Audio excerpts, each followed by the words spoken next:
C. Joseph Vijay எனும் நான்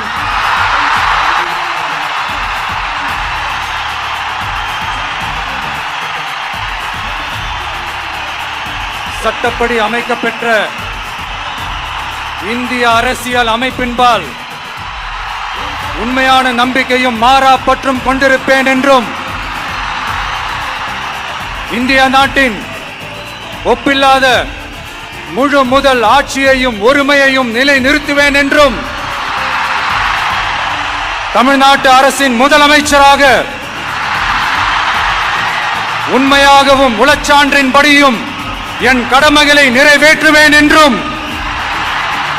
அரசியல் அமைப்பிற்கும் சட்டத்திற்கும் இணங்க அச்சமும் ஒருதலை சார்பும் இன்றி விருப்பு வெறுப்பை விலக்கி பலதரப்பட்ட மக்கள் அனைவருக்கும் நேர்மையானதை செய்வேன் என்றும் ஆண்டவன் மீது ஆணையிட்டு உறுதிமொழிகிறேன்.